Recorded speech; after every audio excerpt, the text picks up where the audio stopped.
नमस्कार, स्वागत है आपका आपके अपने YouTube चैनल पर। और आज हम बात कर रहे हैं मनोविज्ञान की। मनोविज्ञान की बात करें तो ये RPSC first grade, second grade और थर्ड ग्रेड में इसका अपना एक महत्वपूर्ण स्थान है। मनोविज्ञान में हम देखेंगे इसका अर्थ, क्षेत्र, परिभाषाएं, शाखाएं आदि।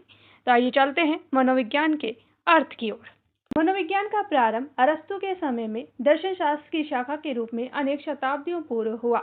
धीरे धीरे ये दर्शन शास्त्र से अलग होकर मनोवैज्ञानिकों द्वारा स्वतंत्र विषय के रूप में परिभाषित किया जाने लगा। मनोविज्ञान को अंग्रेजी में साइकोलॉजी कहते हैं। साइकोलॉजी की उत्पत्ति लैटिन भाषा के दो शब्दों से मिलकर बनी है, एक साइकी, दूसरा लोगस। साइकी का अर्थ होता है आत्मा और लोगस का अर्थ होता है अध्ययन। साइकोलॉजी का शाब्दिक अर्थ है आत्मा का अध्ययन। मनोविज्ञान का अतीत 400 ईसा पूर्व से इतिहास 16वीं शताब्दी से प्रारंभ होता है। मनोविज्ञान को 400 ईसा पूर्व दर्शन शास्त्र की एक शाखा माना जाता था, जिसे मनोदर्शन कहा जाता था। मनोदर्शन शब्द का प्रयोग अरस्तु ने अपनी पुस्तक डी एनिमा में किया। मनोविज्ञान के जनक अरस्तु और जननी है दर्शन शास्त्र। मनोविज्ञान का सर्वप्रथम प्रयोग 1590 में रुडोल्फ गोयकल ने अपनी पुस्तक साइकोलॉजिया में किया। इतिहास के अनुसार मनोविज्ञान का अतीत बहुत लंबा है, जबकि इतिहास बहुत छोटा। मनोविज्ञान दर्शन शास्त्र से अलग होकर स्वतंत्र विषय के रूप में हो जाने के बाद अलग अलग मनोवैज्ञानिकों ने अनेक अर्थों में इसे परिभाषित किया। आइए चलते हैं मनोविज्ञान को अलग अलग किन अर्थों में परिभाषित किया गया। मनोविज्ञान आत्मा का विज्ञान। मनोविज्ञान मन या मस्तिष्क का विज्ञान। मनोविज्ञान चेतना का विज्ञान। मनोविज्ञान व्यवहार एवं अनुभूतियों का विज्ञान। तो आइए चलते हैं एक एक परिभाषा की ओर। मनोविज्ञान आत्मा का विज्ञान। इसके समर्थक यूनानी दार्शनिक प्लेटो, अरस्तु, डेकार्त आदि हैं। ये परिभाषा 16वीं शताब्दी तक प्रचलित रही, परंतु यह अस्पष्ट होने के कारण इसे अस्वीकार कर दिया गया। मनोविज्ञान मन या मस्तिष्क का विज्ञान। इसके समर्थक इटली के दार्शनिक पाम्पोनाजी हैं। 17वीं शताब्दी में मनोविज्ञान को दार्शनिकों ने मन या मस्तिष्क का विज्ञान कहा, लेकिन यह भी अस्पष्ट होने के कारण इसे भी अमान्य घोषित कर दिया गया। मनोविज्ञान चेतना का विज्ञान। समर्थक vice, William James, William wound.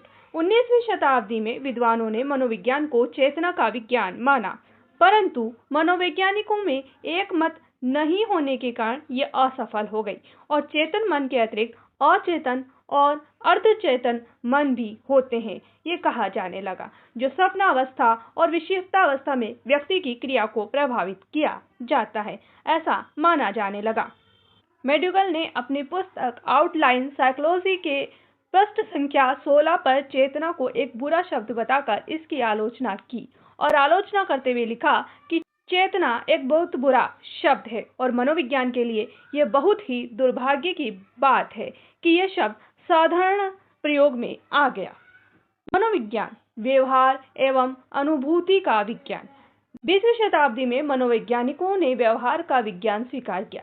इसके समर्थक वाटसन ने इसे व्यवहार का विज्ञान माना, वहीं वुडवर्थ और स्किनर ने भी इसका समर्थन किया। आज मनोविज्ञान केवल बाह्य व्यवहार का अध्ययन ही नहीं, बल्कि आंतरिक अनुभूतियों का अध्ययन करता है। अतः मनोवैज्ञानिकों ने अनुभव किया कि सही अध्ययन के लिए अनुभूति और व्यवहार दोनों का अध्ययन आवश्यक है।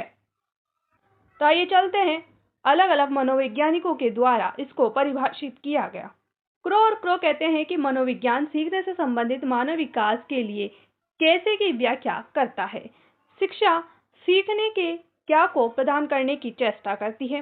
मनोविज्ञान मानव व्यवहार एवं मानव संबंधों का अध्ययन है। वुडवर्थ कहते हैं कि मनोविज्ञान वातावरण के संपर्क में होने वाले मानव व्यवहारों का विज्ञान है। मन कहते हैं कि आधुनिक मनोविज्ञान का संबंध व्यवहार की वैज्ञानिक खोज से है। वाटसन कहते हैं कि मनोविज्ञान को व्यवहार के धनात्मक विज्ञान के रूप में परिभाषित किया है।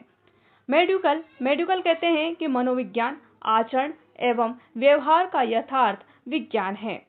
वारन कहते हैं कि मनोविज्ञान जीवधारी तथा वातावरण की पारंपरिक अंतरक्रिया से संबंधित विज्ञान है।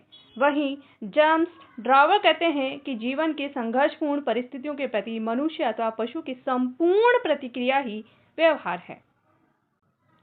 तो आइए चलते हैं इसकी शाखाओं के बारे में बात करते हैं। असामान्य मनोविज्ञान, प्रयोगात्मक मनोविज्ञान, सामान्य मनोविज्ञान, समाज मनोविज्ञान, तुलनात्मक मनोविज्ञान, औद्योगिक मनोविज्ञान, पशु मनोविज्ञान, विकासात्मक मनोविज्ञान, प्रौढ़ मनोविज्ञान, परामनोविज्ञान, बाल मनोविज्ञान, किशोर मनोविज्ञान, निदानात्मक या उपचारात्मक मनोविज्ञान, शिक्षा मनोविज्ञान। ये थी मनोविज्ञान की शाखाएं। तो आगे बात करेंगे शिक्षा मनोविज्ञान के अंतर्गत आने वाले टॉपिक्स की। तो मिलते हैं नेक्स्ट वीडियो में। धन्यवाद।